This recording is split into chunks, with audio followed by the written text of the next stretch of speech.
Sauf que le pasteur Kabounou ça a respecté qui procédure au Bible les autres la biso, il n'a pas péché.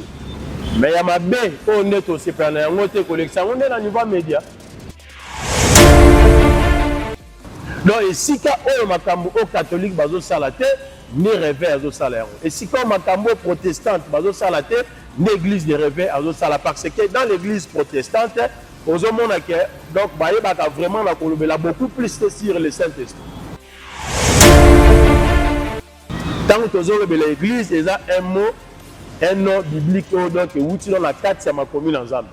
Et botamika katemba la mort donc monika qui église sans pour autant et banako tirer source na yango et banako tirer place yango et outé dans l'église d'abord c'est un mot biblique au tozu yango na carte de ma commune pe eza makambo donc eza déjà moment que ezala déjà exploité avant na biso toya na kokoma on toza lelo déjà ces là.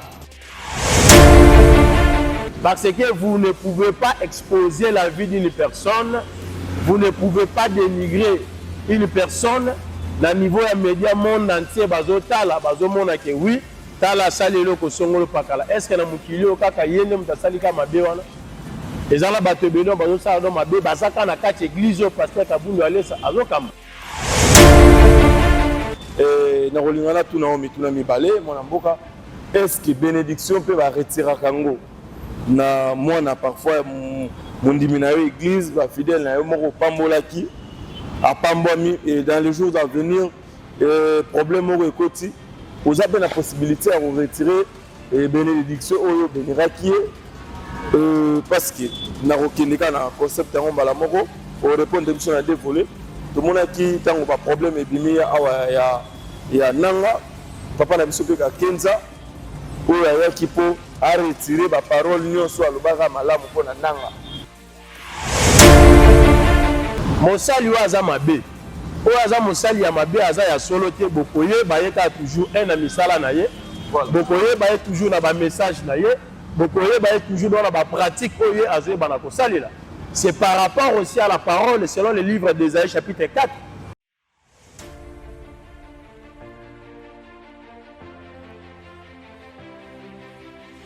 Mesdames et messieurs, je vous demande de vous abonner très massivement sur Graska News, chaîne Abanamboka, chaîne Nayo, chaîne Nanga, chaîne Nabiso, Biso Nyonso Elongo, tous s'abonner très massivement à Katia, Graska News, chaîne où écouper Sabino, actualité en temps réel, chaîne où écouper la musique en Mboka, chaîne où écouper la politique en Mboka, chaîne où écouper la culture en Mboka. On va parler de tout sauf de rien.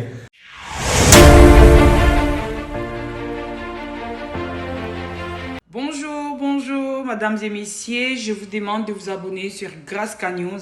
Il y a moi Namboka. Grâce, on vous aime beaucoup. Allez de l'avant. C'est la classe. Bisous. Mesdames et messieurs, bonjour et bienvenue sur votre chaîne Graska News TV. La chaîne Nabino, chaîne Abanamboka, chaîne Wepisa Rabino. Actualité toujours en temps réel. Voilà, Lelo Nazana Mwanamboka, évangéliste Joël. Aza Moupandi Sango, l'homme de Dieu, Oyo, Tuzalaka nae, la bangonga ebele.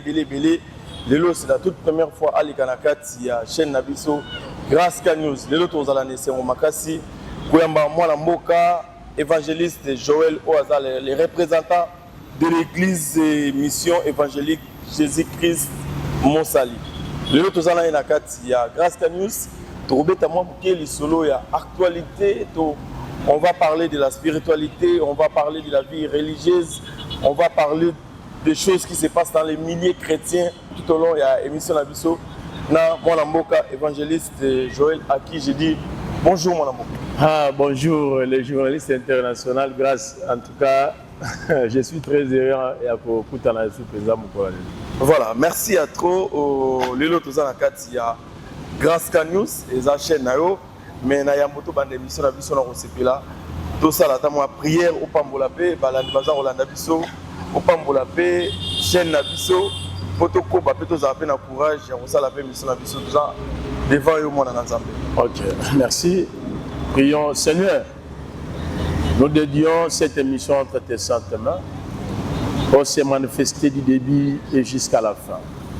Que ta présence est le véritable Dieu et que ton esprit et banako guider biso tout au long il y a une mission haute.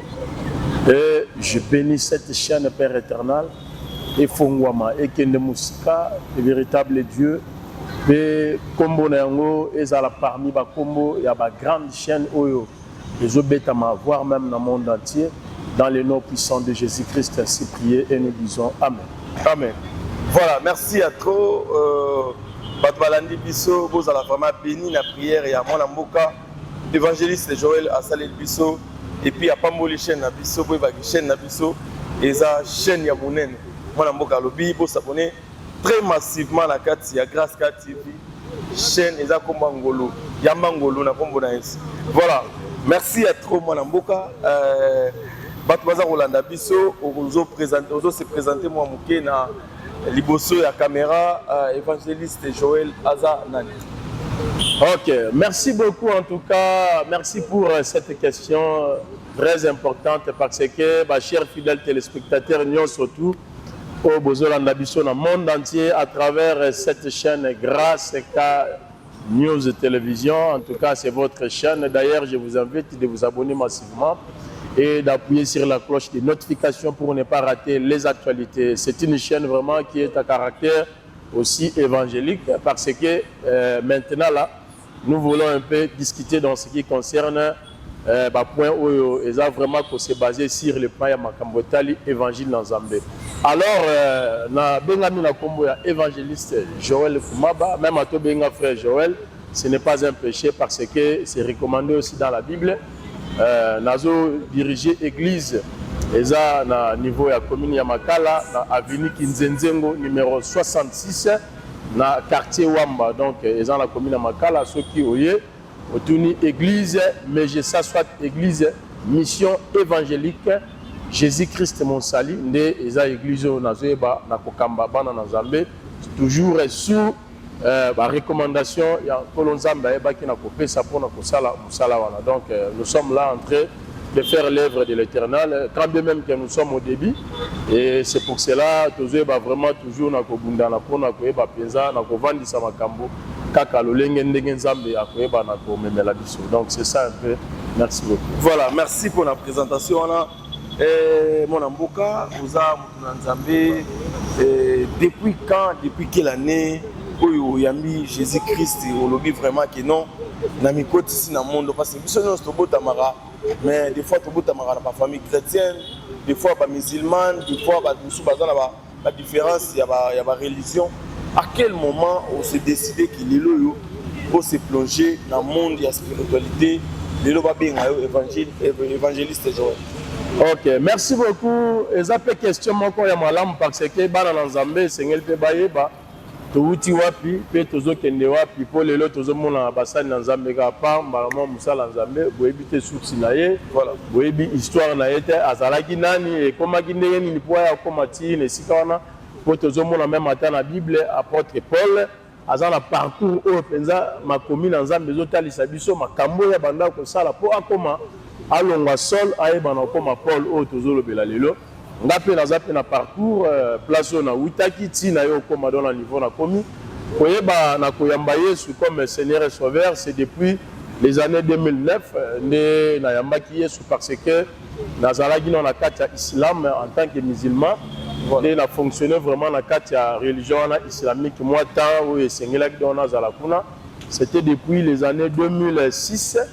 C'était depuis 2006 né nazalaka musulman 2006 2007 2008 2009 né na ye ko bimalakata religion islamique né na bongoli penza motema sincèrement na yambi Christ comme Seigneur et Sauveur ti na mo ya lelo nazo continuer toujours ko salela kolo Nzambe. Voilà, au bandi na 2006 na religion musulmane na islam en fait avant oya islam vous avez une famille moko notamment eza famille moko chrétienne ou s'est décidé que non na longwa na famille wana na kende na islam ou bien c'est pas ça rendre brusquement au comme na islam 3 ans au moins na islam au longwe et puis au yoko comme chrétien. Ok, merci beaucoup. Na botami na kati ya famille Bon, donc, la famille était une famille croyante. Donc, ils ont une famille croyante. Et puis, papa et maman, babandaki, na église, unification des familles pour la paix mondiale. Donc, ils ont l'église, il y a Sunu Nyung Yu, Aouta Kokufa Zalaki, coréen. Babanda, qui travaille ensemble, là, révérend qui met tout ça. Donc, ils ont l'église, les places au Tobanda, qui semble presque toute la famille Tobanda, donc au semble la Kuna. Et par après, Nayaka, Kolongwalanga, église, Wana, Zaka Mokolo, ya baptême, Banda, donc au Pesama, les événements, Visalemaka, papa Moko a passé Mutu, tant au processus à baptême, Banda, donc au Pesama, vite, et outil Likolo, et quoi il a Mutu Nae, et passé Mutu, les processus à baptême, et Katana, Wana Ponangai. Donc, on a besoin de baptême, na Katia, église, Wana. Les lots ils ont la fédération des familles pour la paix mondiale et comment les lots unification des familles, donc quelque chose comme ça, unification des familles pour la paix mondiale et tout ça. Donc, ils ont donc en ce moment-là, de la longwaka na kati ya religion après nayaka sikoyo koyeba la persuader par rapport à mouvement la banda ko sala kolongwa changu parce que nazamo na changu na botami na Kingasani, donc la commune ya Kimbatseke, na avenue Ngamali, numéro 211, bateau Bazotala, Bayebingai, na Botami dans l'avenue Ngamali, numéro 211, ni place où on a Botami pe na Koli, na Kimbatseke.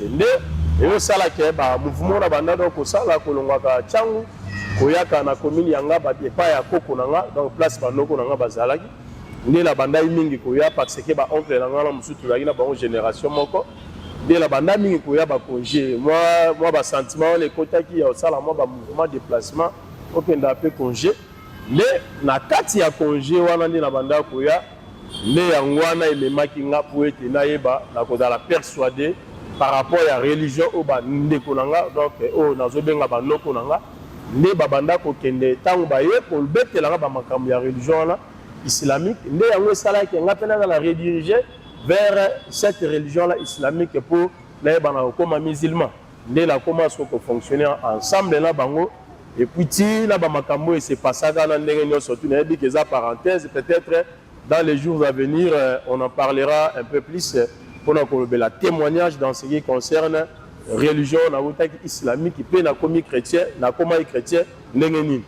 Donc il y a un yako sala qui ba percussion c'est salemaki les toyaki koyambaye sous comme Seigneur et Sauveur pe to bongo limité manande to comment ko servir Nzambe nati lelo tozoba toujours na osali na voilà balandi bazolanda biso na kati ya Grâce News TV bozo ka mwana mboka ndinga lobi mikolo koya to ko développer sujet wana pe nini esalaki ki alongwa na kati ya Islam pe akoma chrétien voilà depuis au comme chrétien nini au senti comme changement kolonga Islam si nandengo za lelo changement ezani en tout cas changement na kokolo ba changement ezana ma omnios voilà sur tous les plans il y a un changement total parce que vous savez l'autre fois on pensait peut-être que le christianisme soit le nom de la personne de Jésus-Christ était un nom moko ezaki peut-être ezaki nango sans effet non ezaki même à puissante ezaki de l'autre côté, mais tant que tu as un problème, une réalité spirituelle, et cet enseignant-là, nous avons nos solutions. Cet enseignant-là, nous avons délivré, nous avons vraiment, en tout cas, rescapé. C'est toujours à cause de ces noms-là de Jésus-Christ de Nazareth, peut continuer toujours dans le cadre changement total les alliés sur tous les plans. Voilà, changement total. Merci ya nono sozo pesa biso nous avons combattu qu'on a quatre émissions na biso ba baza kolanda biso bana na Nzambe bozala très apte. Nous sommes en direct na kati ya Grâce na mwana mbuka. Évangéliste de Joël lelo yo tozo beta mwa mukeli solo ya vie chrétienne tozo beta mwa mukeli solo ya église de réveil. Tokende partout to solo la tuzana yo awa na kati ya émission na biso bato baza kolanda biso balingi bayeba d'abord c'est quoi l'église de réveil. L'église de réveil ezani Ok, merci beaucoup pour la question. Il y a ici tout ça la nuance dans ce qui concerne l'église et les réveils. Voilà. Parce que lorsqu'on parle d'abord de l'église, l'église est un lieu de culte. L'église, c'est aussi un lieu de refuge. Où motonio surtout dans ma problème, moto azala makambuto, moto azala posa ayeba na emprunter le chemin de la vérité, soit le chemin de la vie éternelle pour hériter le royaume des cieux. Mais Seigneur toujours ayeba na se rediriger vers l'église parce que dans l'église, il y a des principes et il y a des conditions qu'il faut remplir pour moto ayeba soit na hériter le royaume des cieux, soit pour moto ayeba pe na kozala béni, c'est toujours dans l'église. Pendant que aussi la personne a rencontré des difficultés, que ce soit spirituelles, que ce soit les difficultés sur les plans charnels comme ça, à s'occuper pour emprunter le chemin de l'église pour que la solution est favorable dans le cas parce que l'église, c'est d'abord biblique. Tant que vous avez l'église, il y a un nom biblique donc dans la carte de ma commune ensemble. Et botamika katemba la mort donc monika l'église sans pour autant et banako tirer source na yango to et banako tirer place yango et où dans l'église d'abord c'est un mot biblique où to zu yango na carte na makomi pe eza makambo donc eza déjà moment que ezala déjà exploité avant na biso to ya na kokoma on to za lelo déjà ezala eza déjà on a batteur ba expérimenter yango ba Pierre ou bazalo dona Jésus et puis ba Paul et tout consort donc l'église déjà ici et bandakala bisonde toye toujours ko eba na kosala continuité il y a makambo na Nzambe et toujours kozwa kaka le même mot là église pe donc toujours ba na ko respecter ba principe na yango ndenge sengeli po ete toye ba na ko mener vie otoza lelo vie ya christianisme otoza lelo. Alors lorsqu'on parle maintenant du réveil parce que tolobé l'église comme étant un lieu de culte soit un lieu de refuge pour la montagne soit dans la problème tout moto alingi aïba na emprunter chemin à vie éternelle il est singulier dans la carte église. Mais lorsqu'on parle du réveil eza momoko et baki toujours na kobima pour na koyeba na kopesa sa forme na makambo etali toujours christianisme. Voilà pourquoi toujours le réveil parce que avant nous mon réveil bima réveil wana ebimi na kati ya makambo ebanda ko se passer parce que nous commençons d'abord par l'église catholique. Voilà. Tout le monde tozaki dans la kati ya catholique. Tozaki biso so dans la kati ya catholique. Les catholiques mutabanda donc ko diriger ko gérer et tout consort. Ne e ko sala make na kati ya catholique wana. Et est-ce que sala ke courant musu se botami na kati ya église catholique. Le courant au botamaki na kati église catholique c'est l'église protestante. Les protestants doivent à se retirer na kati ya église catholique protestante pe ba na osala la communauté na bango ba bimi dans na kati ya makambo etali makambo nyonso donc surtout les affaires ya makambo etali catholique donc protestante à se retirer pour azala qui d'accord que na ba makambo banda ko se passer na kati ya catholique. Voilà. Les protestants a bimi wana. Alors tant protestants a bimi mais est-ce que ça là que réveil tant que ba réveil a bimi peut toujours na kati ya protestante ça outil dans la carte catholique mais moni réveil sur quoi bimeli wana par rapport pe ba makambo réveil banda kotala et ça là ba tumusu bazaki dans la carte wana tango ba moni ba pratique ba moni na ba makambo ebele zo salema dans la carte protestant oh ba mona ki en tout cas eza vraiment ko freiner makambo na église et to makambo na Nzambe bana ko fonctionner ndenge sengeli to ko tika penza le Saint-Esprit aye bana ko za place na ya sala musala na ye na kati ya bomo ya batu ndenge sengeli ne par là maintenant le mot réveil et bimi siko na kati ya courant wana tozolo ba dans la kati ya protestant de réveil pesa ni ne bimi wana nde botami nde tango réveil botami wana nde sko réveil a komi ko sala ba makambo ezalaki contrairement na makambo protestant azo sala na makambo catholique azo sala donc réveil a komo sala makambo différemment na bango. Voilà. Donc ici ka o makambo au catholique bazo sala te ni réveil azo sala yango et si comme makambo protestante bazo sala te ni église de réveil azo sala parce que dans l'église protestante ozomona que donc ba yebaka vraiment na kolobela beaucoup plus sur le Saint-Esprit.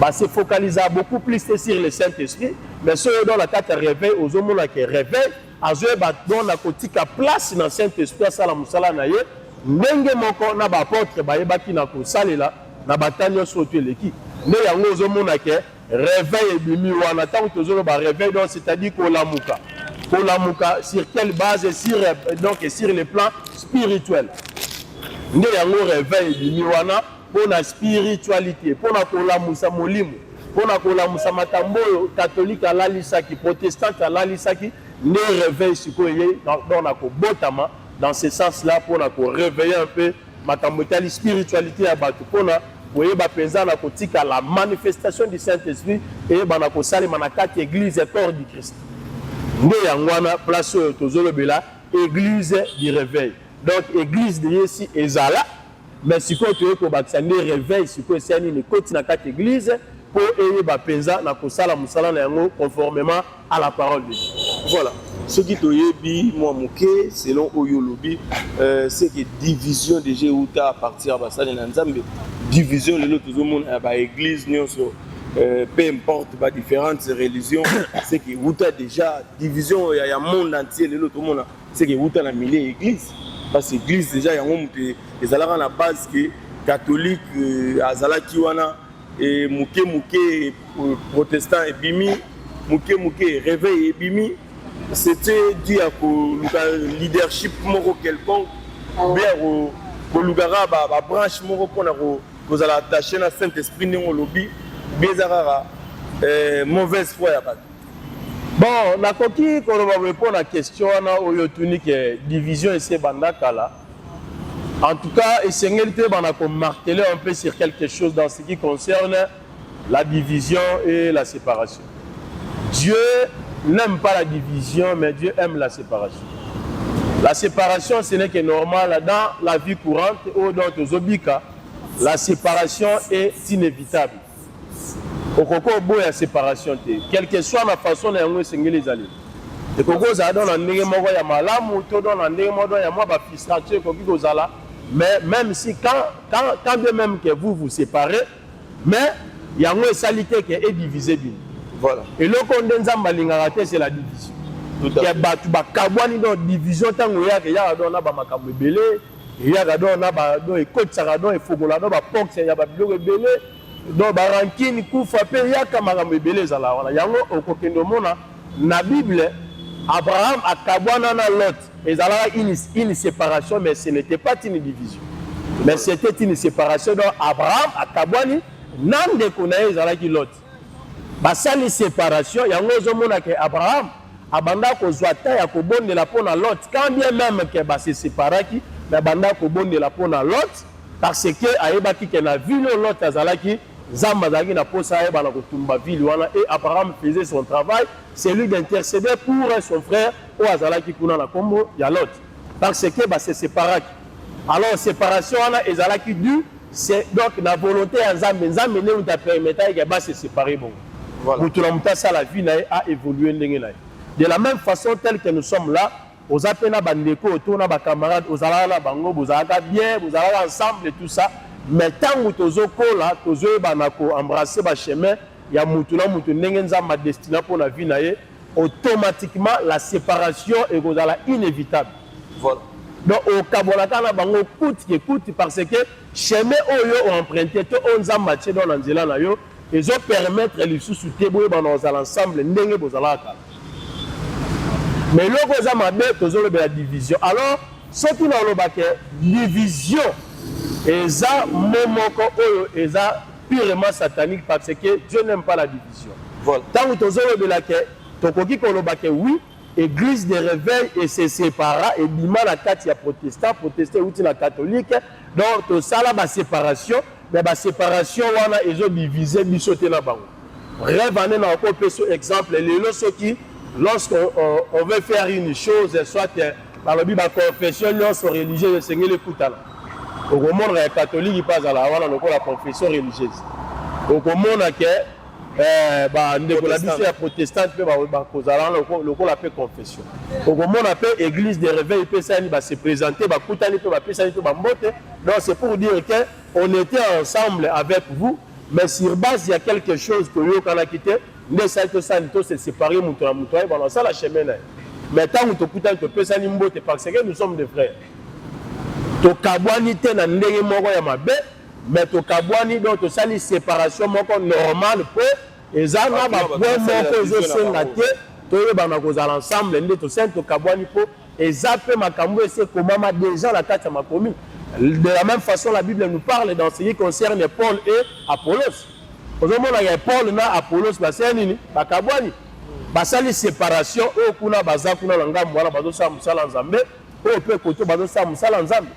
Donc, déjà planifié que se séparer et l'on est c'est la division. Division des amabé, des outa, na satana. Batu ba se diviser dans la néa mabe mote ba pesa la te ba kuta la taso ba kutani wa beti muninga kara wana beti muninga kara et puis na kati na ngonde makambo ebele ya liwa poison et tout comme ça. C'est ça, c'est ce que Dieu n'aime pas.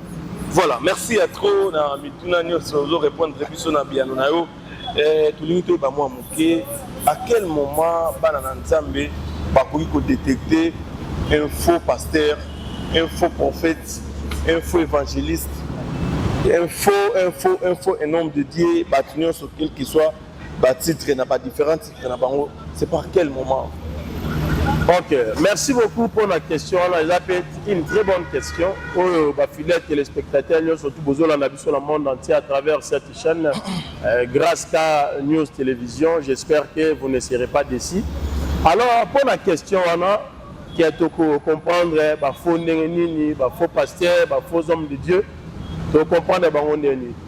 La réponse est simple, parce que Jésus-Christ un jour abandonné dans ce qui concerne les livrets et les bleus. N'étant pas sa parabole, n'est pas disciple batuni, n'est ni tokoye ba ivre, tokoye ba na bleu.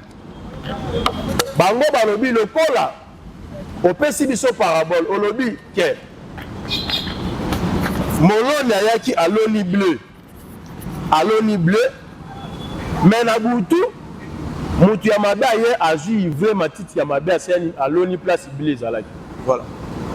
Est-ce que moi ezate ke baye bana ko pikola mbala moko ivre wana matiti ya mabe ba pikola yango mbala moko kole sumasi apesa ki réponse à lobi moye boye bana ko pikola ivre matiti ya mabe ezate esengeli botika yango na bleu na ivre sala nini ekola nzela moko nde na ngonga oyo esengeli ne beaucoup ebana ko différencier que o eza bleu o eza ivre. Donc eloko ekoyebana ko lakisa misala na yango na ngonga nango suke ko. Mosali wa aza mabe. O aza mosali ya mabe aza ya solo te bokoye bayeka toujours un na misala na ye. Bokoye baye toujours na ba message na ye. Bokoye baye toujours dans la pratique oye azoye bana ko salila. C'est par rapport aussi à la parole selon le livre d'Ésaïe chapitre 4. Verset 1er, sauf que qui dit le verset 1er, il y a 2, 3. Aucun moment que la Bible dit en ce jour-là, 7 femmes saisiront un seul homme. Basi 7 bakokangaka mobali moko pe basi wana bakoloba biso tokoyeba na komiliesa. Tozala mapa na biso, tozala bilamba na biso. Mais eloko tozo senge pa na opesa biso kaka kombo na yo po kombo longola soni na biso. Voilà. Or que 7 femmes wana tango bazolo bela biso. C'est l'image de cette église du temps de la fin. Les 7 églises du temps de la fin, donc l'église union sur tous les temps la mabe, basé dans la 4 il y a chiffre on a 7. Les 7 églises c'est l'image, donc les 7 femmes c'est l'image il y a 7 églises il y a temps de la fin. Alors cette église il y a temps de la fin, on a mapa na bango na bilamba la bango. Or que mapa na bango c'est l'image de la parole. Voilà. Selon le livre de Jean chapitre 6 verset 35 même jusqu'à 50. Lorsqu'on parle du Père, Jésus-Christ Azolba, Moïse a fait ça qui bino biloko et utaki likolo bolia qui pesi là, mais moi je suis le pain descendu du ciel na ye, on appelle ça bilo lipa o to soki bolie bokolo ka soupe nzala te. Donc basi wana bazala mapa na bango, c'est l'image ya ba église ya temps de la fin, o bazala parole na bango, or que leur parole, eza parole bazua we pa na Christ te. Eza parole o bango bazue bana ko salela yango dans la façon na bango on a désorienté enfin qui va hériter le royaume des cieux. Voilà. Alors balobi que cette femme wana baoloba que tozala mapa na biso pe tozala bilamba na biso tokomi latisa na bilamba na biso. Or que bilamba c'est l'image des œuvres. yango question tuninga toyeba bapo pasteur ndenge nini toyeba bango parti ya baœuvre na bango nde bible mpe ezotalisa biso selon la prophétie parce que eza makambo esengelaki oyebana kokokisama na moment opportun nde bazotalisa biso ke cette femme bazala na mapa na bango c'est leur parole mpe bilamba na bango c'est leurs œuvres omonake baoteya parole ya Christ te mais bazoteya nde bafutilité na bango okomona ke dans la kati ya baeglise na bango bamessage oyo bango bazoteya eza message oyo bazwi mpa na kolo yesu masiya te mais eza message moko eza justement mpo eyebana kodésoriente entendement ya bato eyeba na kodésoriente bana na nzambe mpo bayebana kobénéficie na makambo ya royaume de cieux te mpe baœuvre bakoya nango ezala baœuvre moko bamisala bamiracle moko okobanda omona ke je ne refuse pas les miracles ezali mpe tobondelaka mpe nzambe asalaka si lelo tozobondela mpe nzambe azosala mais il y a les vrais miracles et il y a aussi les faux miracles sikoyo bato wana bazala don na baœuvre na bango c'est-à-dire bilamba na bango babanda osala bamiracle na bango ekozala mensonger donc yango ozomona ke ntango tozolobela bavrai na bafaux nde tokoyebana kocomprendre bango dans ce sens là mais bible ezoloba ke basi seti wana bazalaka na posa bazala na lipa na bango ne elamba na bango mais posa na bango ezalaka baporte nkombo ya mobali or ke nkombo ya mobali oyo bible ezolobela biso sur le plan prophétique le nom c'est qui c'est le nom de Jésus.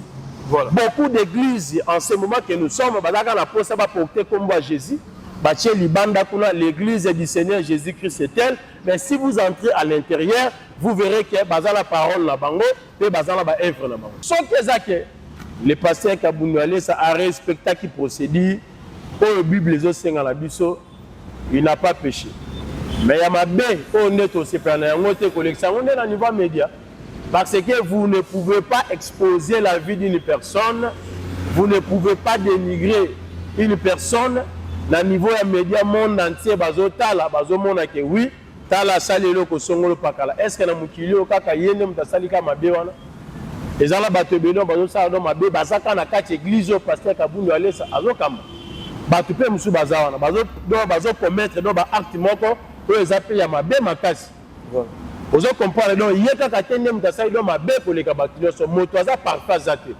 ba erreur ezalaka ba makambo komaka ba biloko ebele komaka mais est-ce que eza façon ya ko gérer makambo wana na niveau ya média nde yango eloko tozo sepela te parce que média eza place ya ba compte à rendre te voilà média eza place ya ko traiter ba makambo ya église nyonso te sengolo traiteur dans la média non vous pouvez traiter les problèmes mais na kati ya ba forme musu pe na kati ya ba principe mususu bakokaki donc ko chasser to ko pese suspension entre bango dans la kati ya ba département église ba pese suspension ba vandisi to ba chasser ezo concerner makambo na bango ba bengani sans pour autant que tout le monde ba yebana ozala ciblé to bazala toucher azape par makambo wana nyonso azapara oui c'est ça si la honte vous voyez maintenant lelo tokoyebisa bana wana bakoyebisa ba collègue na bango be ba camarade na bango nini na humiliation ya bongo ou bien mokolo tokozwa pe pasteur Walesa rotangela biso makomi au Bible lobi bongo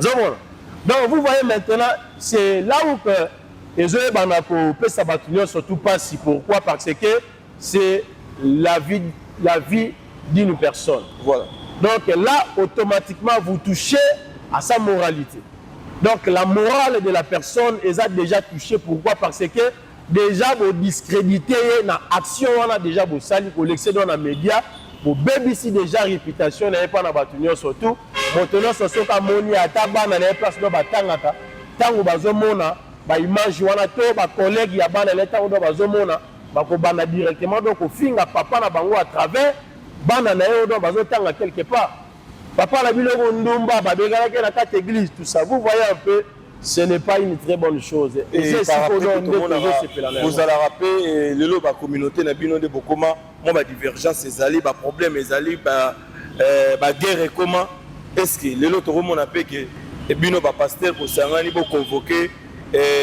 ndeko na biso pasteur Walesa bona parfois ko pesa et tout mo be ko condamner ou be ko punir na acte salobé il faut dotikila nga nzambe mo ga juger bon yango ozomona place tout dans le problème yango voilà place tout dans le problème yango là parce que réveil tant toujours le réveil donc c'est que ça bolamuki na kati ya bolamuki wana nde yango ekotisi biso na ba problème pe misusu ebele.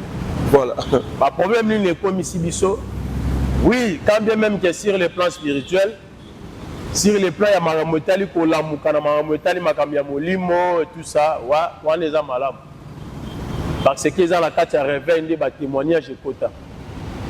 So vandi na kati ya protestant, na kati ya catholique omona ke ba témoignage ezate ndenge réveil ayebaka na kokota mopepe wana dans mopepe ya ba témoignage ya ba guérison ya ba miracle makambo ebele omona yango siko réveil ndai donc obimisa biloko wana. Attaque ezalaka na odo na catholique mais ndenge réveil akota mopepe wana ezalaka bongo. Malgré l'aspect spirituel, il y a aussi un aspect, c'est un aspect administratif, c'est un aspect organisationnel. Voilà. Et ça place où tout un problème sérieux dans le réveil.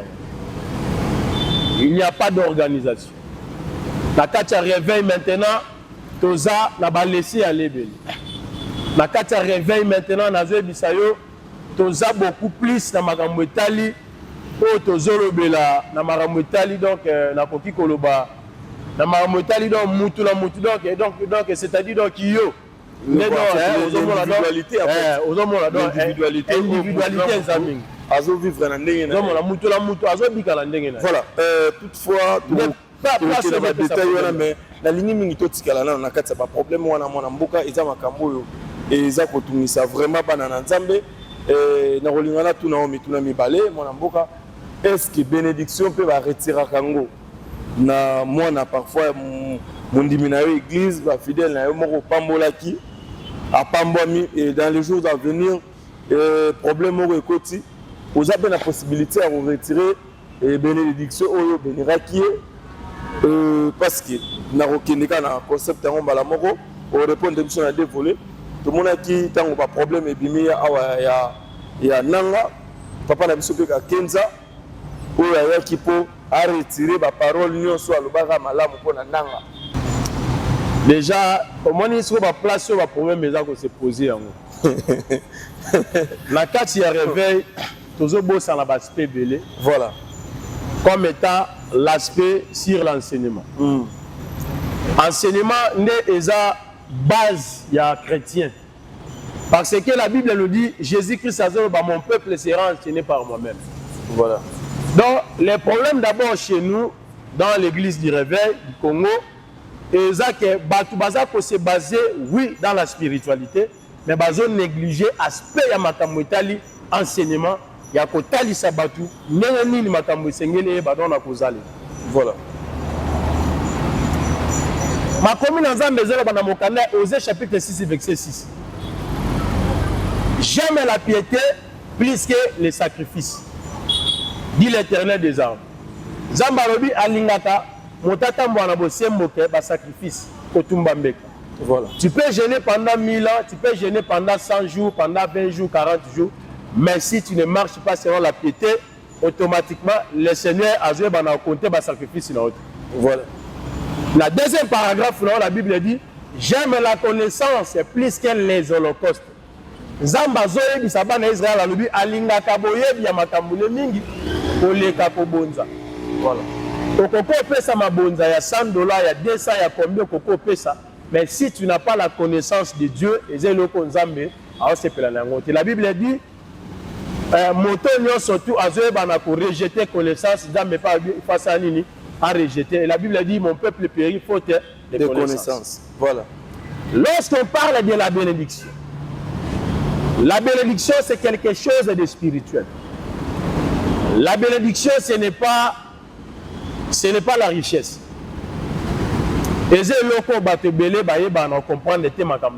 Voilà. La bénédiction, c'est spirituel. La bénédiction, ce n'est pas charnel. La Roko peut ça exemple. Dans le livre de Genèse, chapitre 49, dans le livre de Genèse, chapitre 49, verset 26, la Bible dit les bénédictions de ton Père s'élèvent au-dessus des bénédictions de mes pères, jusqu'à la cime des collines éternelles. Donc, Donc, c'est-à-dire, lorsque nous parlons de la bénédiction, on comprend que la bénédiction, c'est quelque chose de spirituel et non quelque chose de charnel. Voilà. Pour mutu ayebana kozwa richesse wazana yango mbongo wazana yango et Seigneur d'abord ayebana kobanda par la bénédiction sur les plans spirituels. Il y a aussi des gens baza na richesse et sur les plans physiques azada na richesse parce que ayebi loi ya koyebana ko semer ya kokaba ya hospitalité mais azana richesse na ye. Mais bénédiction azana yango. Voilà. Yango ezaboy nako expliquer boy. Moto ayebaka na kopesa bénédiction na tête ya vie ya moto. D'abord c'est Dieu. La Bible dit c'est la bénédiction de l'Éternel qui enrichit et qui ne se fait suivre d'aucun chagrin. Babi c'est la bénédiction de l'Éternel qui enrichit. Donc ezama pamboli ya kolo zamba lolande eyeba na kopesa bomengo. Voilà. Donc pour moto comme on a commencé bomengo Seigneur la banana bénédiction. Alors la bénédiction c'est quelque chose de spirituel. Si l'Éternel te bénit, automatiquement maintenant au koye bana commencer ba richesse pe aux hommes dans la scène monde. Yango comprendre que mokolo oyo Jacob ayebaki na kozala béni par son père Isaac, mais Jacob asukaki wana te, il était parti chercher encore la bénédiction spirituelle. La bénédiction spirituelle pour ayeba no sani ayeba sikoyo nako tambola selo ndenge kolo nzamba ayeba no tambola. Voilà. Mais Jacob a lukaka bénédiction sur Yazambe, quand bien même que son père lui avait béni la bénédiction au Ezaboudon, il y a papa no pambolio, mais sous qui il y a aussi la bénédiction de l'Éternel. Il y a un wande muté quand on a confondé la mutu, ba makambu nyonso do la sena mo, mais Jacob a lukaka lisusu nzamba pambole. Voilà. Si on a kaya, si on a kawana, koyeba na ko retirer bénédiction na vie ya mutu. Et ça aspect moko est très compliqué. Et ça, c'est très compliqué. Pourquoi? Parce que ce qui monte, Nzambe de sa pambolai, à Koko Sala Baerera Sali, et la personne qui aura l'accès, la capacité de retirer cette bénédiction-là, c'est Dieu. C'est seul Dieu. Nzamba Zana Mako, Kika Yemuta Pesa Kyo bénédiction, Yepekande Mutakoko Sali, pour retirer cette bénédiction, à retirer un autre à Botolion. So, Tangira Mokande à Deutéronome. Chapitre 27 et 28, la bénédiction et la malédiction. Alors, qui parle de la bénédiction et la malédiction, c'est Dieu. Mais Azor va maudit soit, moto ora koyeba na kote sa ba commandement na ngaite. So tesi ba commandement na ngaite, tu es sous la malédiction. Mais Azor va béni soit celui qui respectera ses commandements et qui la mettra en pratique automatiquement, il sera béni. Donc, c'est-à-dire, tu comprends que pour que la personne soit bénie, la vraie bénédiction, c'est la bénédiction spirituelle.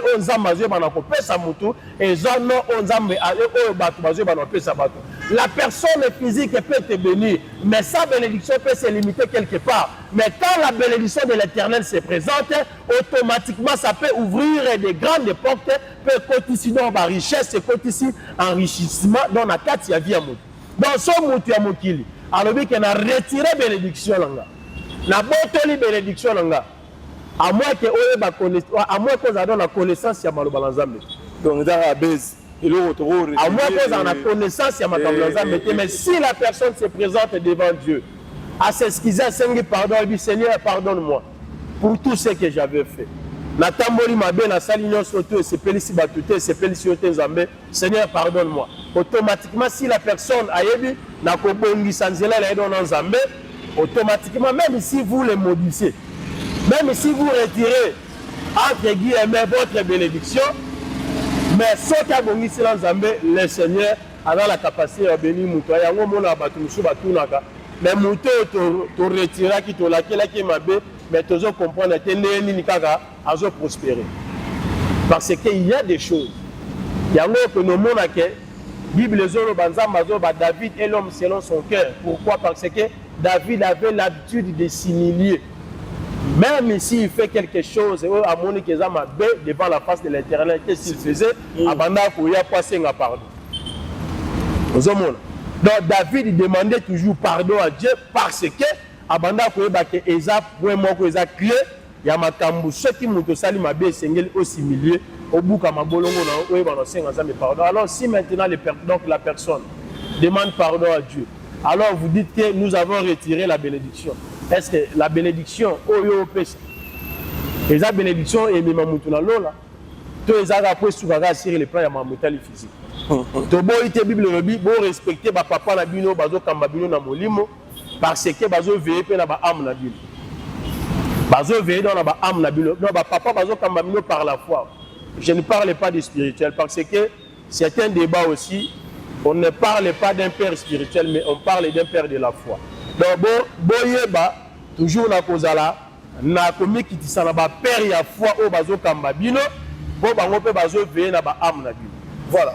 Donc wana soki totosi wana c'est que totosi mais yango tezo pe accès ya débordement yango mona ke bato belé lelo ba koti na kati ya ba difficulté ya ba vie na bango po à s'attacher kaka na makambu oyo ke papa o azo kamba par la foi a édifié ke ndeza bongo na laquelle yo na laquelle vie na yo soki osali le côté soki osali mabe mon côté et qu'il y a déclaré à laquelle yo pour laquelle les a sans cause.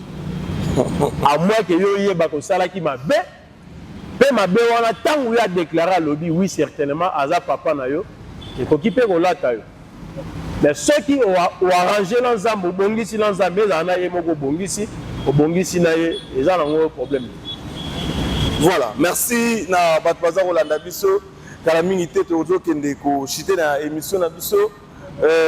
Toza toujours na mwana mboka évangéliste Joël Binomo qui m'a rappelé lobby na émission na biso je crois na tikala na mituna mibale ya rotuna yo. Est-ce que la prière aussi peut finir la guerre la ko sambela lelo net toza na problème tozo compatir na bande kona biso baza na Goma na Bukavu na est ya République démocratique du Congo bisika wapi tomoni phénomène génocide pour outi ko salema guerre réseau continue toujours à travers la prière. Tout le monde est lisanga ba pasteur ba sangani tout le monde qui ba pasteur na biso wale ça ba ko na mabele na mbula na mai ko baluka na mai à travers la prière aussi. Et c'est quoi aussi sa guerre. Merci beaucoup. Merci beaucoup Papa Grâce pour na mutuno tuni. Si la prière peut finir la guerre. So tu es na makambo etali makomi na roloba oui. La prière aussi a la capacité